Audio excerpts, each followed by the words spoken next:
जनतेच्या न्याय हक्कासाठी प्रजासत्ताक न्यूज सदैव आपल्यासोबत।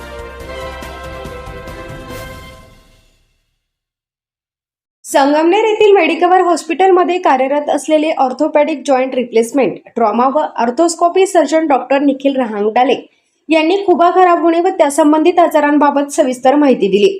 डॉक्टर रहांगडाले म्हणाले की खुब्याच्या विविध आजारांमुळे अनेक रुग्णांना मांडी घालून बसणे, चालणे तसेच पायावर बसणे यांसारख्या दैनंदिन हालचाली करताना अडचणी निर्माण होतात।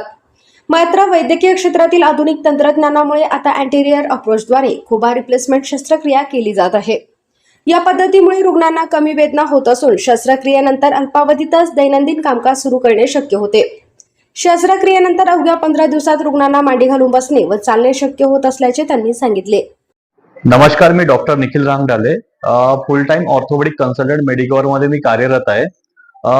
बऱ्याच रुग्णांना खुब्यामध्ये त्रास होतो, खुबा खराब होणे किंवा अवास्क्युलर नेक्रोसिस नावाचा आजार होतो। त्यामुळे बऱ्याच पेशंटला मांडी घालून बसणे किंवा चालणे किंवा पायावर बसणे हे अवघड जातं। त्यामुळे त्यांना बरेच डॉक्टर हिप रिप्लेसमेंट ही नावाची सर्जरी सांगतात। सो हिप रिप्लेसमेंट आधी हे पोस्टेरियर अप्रोचनी व्हायचे। त्यामुळे काय, पेशंटला मांडीवर घालून बसणे किंवा दोन्ही पायावर बसणे हे जमायचं नाही। त्यांना डॉक्टर सल्ला द्यायचा की डॉक्टर आपलं चेअरवर बसायचं किंवा वर बसायचं।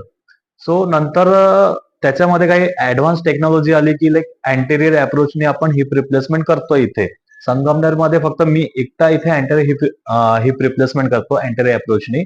सो अँटेरियर अप्रोचनी ऑपरेशन केल्यानंतर पेशंट 15 दिवसात मांडी घालणं चालू होतं आणि ऑपरेशन नंतर लगेच पेशंट चालतो with the help of walker आणि 15 दिवसात मांडी घालतो आणि त्याच्या 1 महिन्यानंतर स्क्वॅटिंग ही आपण चालू करतो, एक्सरसाइज स्क्वॅटिंग करता आणि 1 ते 1.5 महिन्यात पेशंट स्क्वॅटिंग करणं चालू करतो।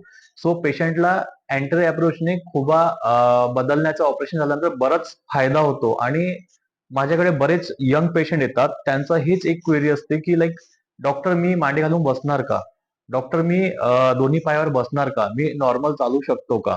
सो आपण इथे बरेच यंग पेशंट, जसं सगळ्यात कमी वयाचा मुलगा म्हणजे 18 वर्षाचा साताऱ्याचा मुलगा, त्याचं मी ऑपरेट केलेलं आहे आणि तो मांडी घालतो, नॉर्मल आपलं ऍक्टिव्हिटी करतोय आणि त्याचा दोन्ही खुबे चेंज केलेले आहेत आपण आणि तो फास्ट वॉकिंग किंवा डे टू डे लाईफ मध्ये जे ऍक्टिव्हिटी असतात सगळं तो करू शकतोय।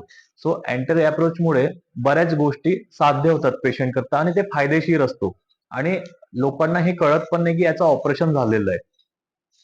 So heap replacement anterior approach is very much beneficial than posterior approach. जसं आपला खुबा चेंज करायचं ऑपरेशन हे आपलं सीएम फंड CMRF ह्या निधीतून आपल्याला करणं साध्य होत आहे मेडिकवर हॉस्पिटलमध्ये। हो, सुविधा आपल्याकडे सुविधा आहे। असं आहे की आपलं इम्प्लांट सिलेक्शन आणि दुसरं अप्रोच हे खूप बेनिफिशियल असतं आणि पेशंट किती वर्षांपासून हा त्रास सहन करतोय। जसं पेशंट माझ्याकडे काय येतात 10 वर्षापासून आणि एक फिमेल होती, ती 25 वर्ष तिला खुब्याचा त्रास होता आणि खुबा पूर्ण फिक्स झालेला होता। 25 वर्षापासून जर एखादी मसल ऍक्टिव्हेट नसेल किंवा ते व्यायाम करत नसतील तर ती मसल खूप कमकुवत होते। ठीक आहे। सो याच्यामध्ये काय असतं की रिकव्हरी पिरियड हा प्रोलॉंग होतो। जसं तिचं ऑपरेशन केल्यानंतर जसं बाकीचे पेशंट असतात 2 वर्ष त्रास आहे, 3 वर्ष त्रास आहे, त्यांना सिम्पटम्स आहेत, त्यांचं रिकव्हरी 1 ते 1.5 महिन्यात पूर्ण रिकव्हरी होऊन जातं आणि जी 20 वर्ष 15 वर्षापासून हा त्रास सहन करतायत आणि त्यांचं खुब्याचं लाईक आर्थरायटिस झालेलं आहे, फिक्स झालेले आहेत, मसल इनॅक्टिव्ह झालेले आहेत आणि मसल काम करत नाहीयेत। सो अशा लोकांना आपल्याला फिजिओथेरपी 3 ते 6 महिन्याचं प्रोलॉंग करावी लागते आणि त्यांचं विदिन 8 मंथ और 1 इयर असं त्यांचं ड्युरेशन असतं रिकव्हरी पिरियड। सो त्यांना एवढं ड्युरेशन लागतो। हे जे रिकव्हरी असतं हे सगळं डिपेंडिंग ऑन द पेशंट, जसं पेशंटचं त्रास आहे आणि किती ड्युरेशन आहे याच्यावर सगळं निर्भर असतं। जर कोणी पेशंट 6 महिन्यात आलेला असेल खुबा खराब करून किंवा त्याला एव्हियन झालेलं असेल, अवास्क्युलर नेक्रोसिस ऑफ द हिप, तर अशा पेशंटला आपण लगेच चालणं चालू करून 15 दिवसात मांडी घालणं आणि 1 महिन्यात स्क्वॅटिंग वगैरे चालू करतो आणि खूप ड्युरेशन असेल, खूप जास्त ड्युरेशन असेल त्याचं आजाराचं, सो त्याला थोडंसं रिकव्हरीला वेळ लागतं फक्त मांसपेशींना। बाकी सगळ्या ऍक्टिव्हिटी चालणं, फिरणं, बसणं वगैरे सगळं चालू करून देतो तो। यावेळी मेडिकवर हॉस्पिटलच्या केंद्रप्रमुख डॉक्टर स्नेहल गायके यांनी रुग्णासाठी उपलब्ध असलेल्या विविध शासकीय आरोग्य योजनांची माहिती दिली। महात्मा ज्योतिराव फुले जन आरोग्य योजना, प्रधानमंत्री जन आरोग्य योजना, महाराष्ट्र पोलीस कुटुंब कल्याण आरोग्य योजना तसेच माजी सैनिक अंशदायी आरोग्य योजना अंतर्गत पात्र रुग्णांना उपचारांचा लाभ दिला जात असल्याचे त्यांनी सांगितले.